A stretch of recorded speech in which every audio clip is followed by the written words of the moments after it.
완도와 더불어 함께하는 완도 주사랑교회. 오늘 우리에게 주신 하나님의 말씀은 갈라디아서 5장 13절에서 26절까지 말씀입니다. 갈라디아서 5장 13절에서 26절까지 우리 하나님 말씀을 한 절씩 교독해서 읽겠습니다.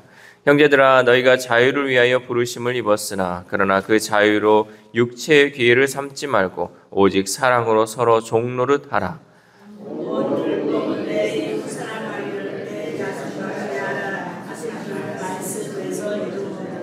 만일 서로 물고 먹으면 피차 멸망할까 조심하라.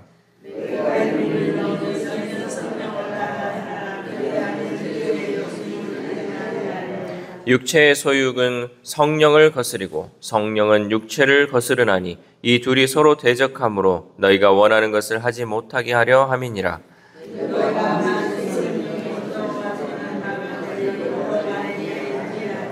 육체의 일은 분명하니 곧 음행과 더러운 것과 호색과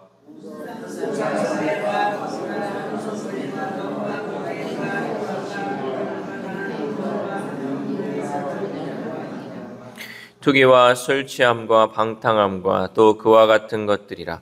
전에 너희에게 경계한 것 같이 경계하노니 이런 일을 하는 자들은 하나님의 나라를 유업으로 받지 못할 것이요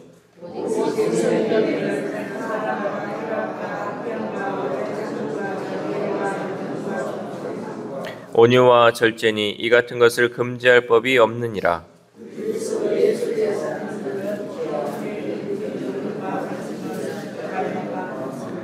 만일 우리가 성령으로 살면 또한 성령으로 행할지니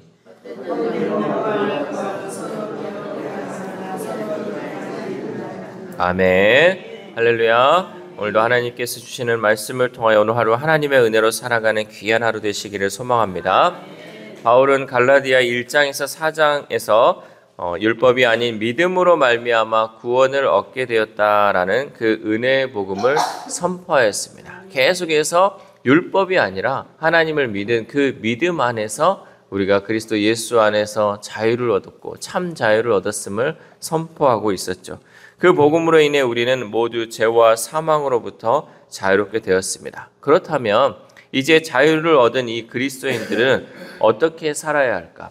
예수님이 우리에게 자유를 주셨는데 그 자유를 얻은 우리는 어떻게 자유롭게 살아야 할까? 어찌 보면 이제 내 마음대로 살면 될 것 같은데 바울은 오히려 종으로 섬기라라고 명령을 하고 있어요. 우리에게 자유를 주셨는데 이제 내가 자유롭게 살면 되는데 바울은 그때 이제는 우리가 종으로 섬기라라고 명령을 하였다는 거죠. 하나님의 말씀인 이 성경은 성공을 경쟁이 가져다주는 결과물이라 말하고 있지 않습니다.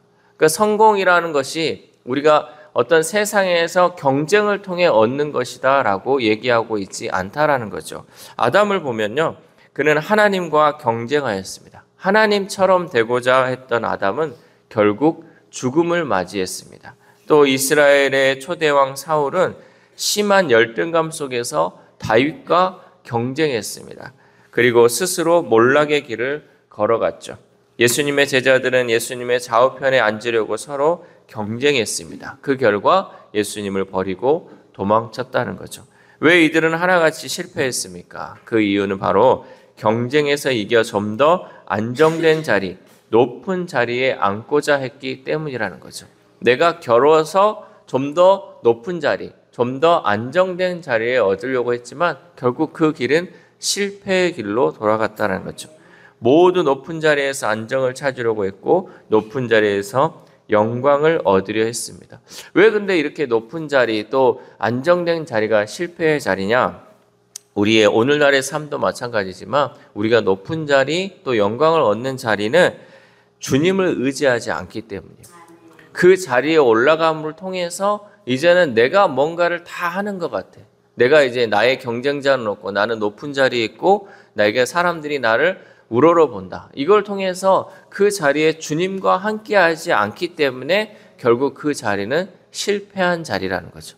우리는 어떤 자리에 앉아야 되냐? 우리는 낮은 자리로 내려와야 할 줄 믿습니다. 우리는 좀 더 예수님을 더 깊이 믿을수록 더 깊이 주님을 만날수록 높은 자리가 아니라 낮은 자리로 내려와 할 줄 믿습니다. 그 높은 자리에는 결국 우리 예수님만을 모시고 우리가 예수님만을 섬기는 그 종이 되어야 할 줄 믿습니다. 그 말씀을 이제 이 갈라디아를 통해서 바울이 우리에게 전하고 있었다는 거죠.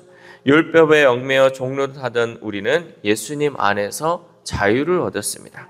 그러나 사단은 그리스도의 이 자유를 욕망을 충족시키는 육체의 기회로 사용하라고 충동질을 하죠.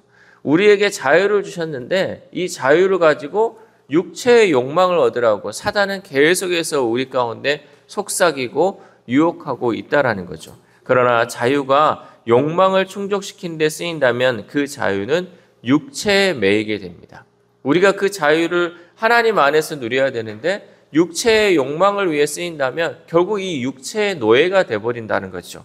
그리스도인의 이 자유는 우리를 사랑하시는 예수님의 희생으로 주어졌습니다. 따라서 우리의 자유는 그리스도를 사랑하는 일에 쓰임받아야 할 줄 믿습니다. 주님이 우리에게 자유를 주셨는데 그 자유를 어떻게 써야 되냐? 예수 그리스도 안에서 예수 그리스도를 사랑하는 데에 있어서 쓰이는데 또한 우리의 자유를 써야 한다는 것이죠. 우리 13절 말씀 함께 읽겠습니다. 시작. 형제들아 너희가 자유를 위하여 부르심을 입었으나 그러나 그 자유로 육체의 기회를 삼지 말고 오직 사랑으로 서로 종노릇 하라. 아멘. 예수 그리스도께서 우리를 자유를 주셨는데 이 자유를 육체의 기회로 삼지 말고 오직 서로 사랑으로 또 서로 종노릇 하는데 그 사랑을 하라라고 우리에게 말씀하고 있죠. 육체의 기회는 달콤해 보이지만 우리를 넘어뜨리는 것. 그 유혹을 통해서 우리를 주님과 멀어지게 하는 것이고 또 죄로 인해서 우리를 넘어뜨리려 하려는 한다는 거죠. 그래서 우리는 주님 앞에서 다른 사람을 밟고 올라가려 하지 말고 우리는 늘 내려오고 낮아져야 한다는 사실이죠. 예수님이 우리를 부르신 이유는 우리를 자유롭게 하시고 선한 사역으로 부르신 줄 믿습니다. 예수님께서 우리를 부르신 이유는 우리를 통하여서 서로 사랑하고 또 섬기는데 그 일을 감당하기 위하여 우리를 부르셨다는 사실이죠. 따라서 우리는 그 섬김의 길, 또 주님의 그 길을 따라야 할 줄 믿습니다. 예수님의 이러한 섬김은 단순한 행위가 아니었어요. 예수님의 섬김이 단순한 행위였다면 모든 사람들이 따라할 수 있었을 거예요. 그것만 따라하면 되잖아요. 근데 그런 단순한 행위가 아니었다는 거죠. 예수님의 섬김은 사람들이 도저히 이해할 수 없는 행동과 따라할 수 없는 행동들을 많이 하셨습니다. 하나의 예로 예수님은 제자들의 발을 씻기셨어요. 이거는 정말 상식적으로 할 수 없는 일이죠. 그 당시의 문화로 봤어도 스승이 제자의 발을 씻기는 모습은 상상할 수 없는 일이었어요. 그러나 예수님은 그 일을 행하셨다는 거죠. 근데 그 일을 언제 했냐? 예수님이 공생애를 마치는 그 마지막 순간에 이 일을 행했다는 거죠. 예수님이 마지막으로 이 일을 했다는 것은 우리에게 이것을 꼭 하기를 바라는 그 중요한 가르침이 우리 가운데 있었다는 거죠.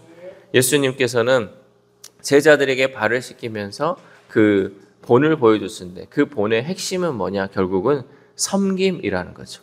우리는 섬김으로 섬김의 종이 되어야 한다라는 것을 예수님은 우리에게 말씀하고 있다라는 거죠. 예수님은 당신이 메시아이심을 섬김을 통해 드러내셨습니다. 다른 말로 내가 정말 메시아다 이런 것이 아니라 정말 그 삶을 통해서 그 행동을 통해서 섬김의 본을 보여주심을 통하여 진정한 메시아이심을 우리에게 드러냈다라는 거죠. 예수님을 믿는 우리는 예수님 안에서 자유를 얻은 그리스도인인 줄 믿습니다. 예수님은 사랑 때문에 종의 형체를 입으셨습니다. 그리고 섬김의 본을 보여주셨죠. 그렇다면 자유를 얻은 우리는 어떻게 할까요? 바로 예수님처럼 섬기는 종의 삶을 선택해야 할 줄 믿습니다. 우리는 그리스도의 사랑 때문에 섬김의 종이 되어야 한다는 사실이죠. 우리 14절 말씀 함께 읽겠습니다. 시작. 온 율법은 내 이웃 사랑하기를 내 자신같이 하라 하신 한 말씀에서 이루어졌나니. 아멘. 이 말씀은 우리의 정체성을 보여주고 있습니다. 우리는 이웃을 사랑하며 섬기는 사람이 되어야 합니다. 섬김은 단순한 행위가 아니라 우리가 그리스도인임을 보여주는 정체성이라는 것이죠. 그래서 우리는 예수 그리스도를 통하여서 그리스도인이 되었는데, 그러면 그리스도인이 어떠한 삶을 살아야 하냐? 바로 섬김의 삶, 또 이웃을 섬기는 그 모습을 통해서 우리가 그리스도인이다라는 것을 보여줘야 한다는 거죠. 지난번에 얘기했듯이 단순히 우리가 주일마다 교회에 나오고 예배드리는 것이 그리스도인의 모습이 아니라 우리는 세상 가운데 이웃을 섬김을 통하여 그 그리스도인의 정체성을 드러내야 한다는 거죠. 또한 바울은 성령의 능력으로 말미암아 자유인이 된 그리스도인이 성령을 따라 행하면 육체의 욕심을 이루지 않는다라고 말씀하고 있습니다. 우리 16절 말씀 함께 읽겠습니다. 시작. 내가 이르노니 너희는 성령을 따라 행하라. 그리하면 육체의 욕심을 이루지 아니하리라. 아멘. 과연 우리가 성령의 삶을 어떻게 살아야 할까라면 이 성령을 따라 행하는 삶이 되어야 한다는 거죠. 성령은 우리의 인생길을 인도하는 이정표와 같고 또 우리가 나아갈 바를 결정짓는 방향타와 같은 거죠. 내 인생을 어떤 방향으로 가야 되는지 또 어떤 길을 가야 할지를 알려주는 것이 바로 성령이라는 것이죠. 그럼 우리는 성령님과 동행해야 됩니다. 성령님, 제가 오늘 어떤 길을 걸어가야 할까요? 성령님, 제가 어떻게 해야 할까요? 계속 물으면서 성령의 인도하심에 따라 살아가야 한다는 거죠. 우리는 그런데 이 마음속에 성령님이 아닌 다른 것으로 많은 것이 채워져 있어요. 내 마음 가운데 근심과 걱정, 또 자식에 대한 마음, 또 여러 가지 고민거리들을 이 마음에 두고 있다 보니까 이 마음에 성령 충만할 수가 없어요. 우리는 이 마음에 있는 것을 다 비워버리고 이 안에 성령으로 채워야 할 줄 믿습니다. 성령께서 이 안에 가득해야지 우리가 성령의 인도하심을 받을 수 있는데 이 안에 다른 것이 너무나도 많아요. 내 욕심이 너무나도 많이 있고 내가 추구하고 싶은 것이 너무나도 많아요. 여러분, 이것을 비워내는 게 먼저예요. 이것을 비워냄을 통하여서 이 안에 성령께서 가득해서 성령께서 우리를 인도하실 수 있도록 그 일을 해야 한다는 거죠. 성령님이 우리 안에 있으면 우리는 성령의 열매를 맺을 수 있어요. 우리 22절에서 23절 말씀 함께 읽겠습니다. 시작. 오직 성령의 열매는 사랑과 희락과 화평과 오래 참음과 자비와 양선과 충성과 온유와 절제니 이 같은 것을 금지할 법이 없느니라. 아멘. 성령의 열매는 사랑으로 시작해서 절제로 끝납니다. 우리는 이러한 성령의 열매를 맺어야 할 줄 믿습니다. 이런데 이 성령의 열매가 아니라 여전히 우리 가운데 육체의 열매들이 맺어져 있다고 여러분 실망하지 마십시오. 내가 정말 성령의 열매를 맺어야 하는데 이 안에 아직도 시기와 탐심과 또 여러 가지 악독한 것들이 많이 있다고 여러분 실망하지 마십시오. 첫 술에 배부를 수 없기에 우리는 주님 다시 오실 때까지 하나하나 육체의 열매들을 성령의 열매로 변화시키는 삶을 살아야 할 줄 믿습니다. 하나님의 말씀을 들음으로 또 하나님께 기도함을 통하여서 내 안에서 이제 이런 성령의 열매가 하나하나 맺어짐을 통하여서 하나님의 사람으로 살아가기를 소망합니다. 마지막으로 성령을 쫓아 사는 그리스도인은 헛된 영광을 구하지 않습니다. 우리 26절 말씀 함께 읽겠습니다. 시작.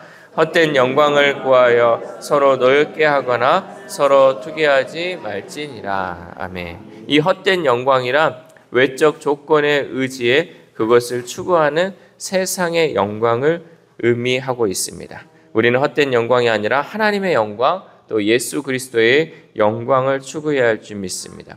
외부적인 조건에 의해서, 외부적인 환경에 의해서 그런 영광을 우리가 얻는 것이 아니라 오직 하나님의 영광만을, 또 예수 그리스도의 영광만을 추구하며 살아야 한다는 거죠. 결국은 썩어질 세상의 것을 소망을 두면 우리는 헛된 영광을 구하는 거예요.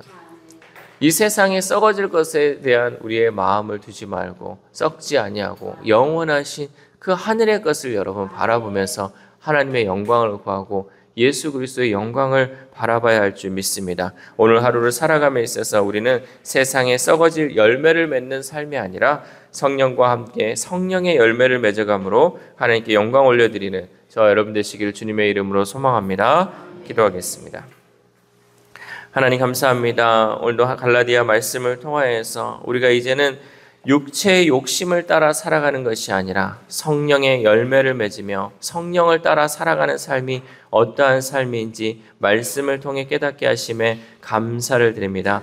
예수 그리스도를 통하여서 우리가 진정한 자유를 누리고 있는데, 복음의 그 자유를 누리고 있는데, 이 자유가 세상에 썩어질 것을 쫓아가는 자유가 되지 않게 하시고, 이 자유를 통하여서 이웃을 섬기며 또 사랑을 베푸는 삶을 살아가는 우리 모든 주사랑교회 성도들 될 수 있도록 도와주시옵소서. 그래 하나님, 내 삶을 통하여서 성령의 열매가 주렁주렁 열릴 수 있도록 도와주시옵소서. 정말 사랑이란 열매가 맺어지게 하시고 기쁨이란 열매가 맺어짐을 통하여서 우리의 삶 가운데 예수 그리스도인으로서 그 삶 가운데 하나님 맺어지는 그 열매를 통하여서 날마다 성령이 우리와 함께 하신다는 그 사실을 잊지 말고 살아갈 수 있도록 도와주시옵소서. 혹 우리의 마음이 세상 것으로 가득 차 있다면 이제는 하나님 이 마음을 다 비워버리게 하시고, 또 내가 혹 높은 자리에 앉고자 하고 세상의 헛된 영광을 추구하고 있다면 하나님 그 모든 것을 다 내려놓고 이제는 그 자리에 주님을 올려놓게 하시고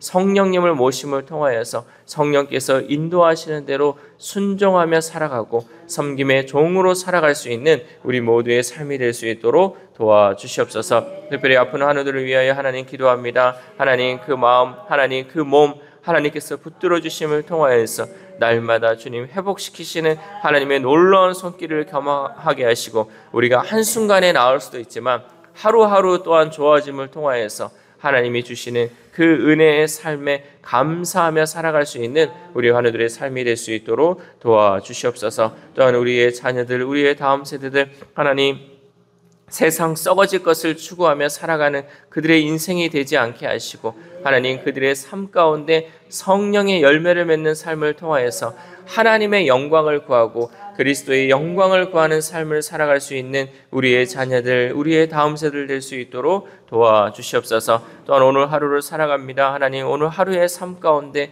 우리의 삶이 세상 것을 쫓아가는 삶이 되지 않게 하시고, 내 안에 성령님과 동행함을 통하여서 성령께 묻고 성령께 정말 그 갈 길을 하나님 물어봄을 통하여서 우리가 어떻게 그 길을 걸어가야 할지 성령과 동행하는 삶을 살아가는 귀한 하루 될 수 있도록 도와주시옵소서. 이 모든 말씀 우리를 구원하여 주신 예수 그리스도의 이름으로 기도드립니다. 아멘.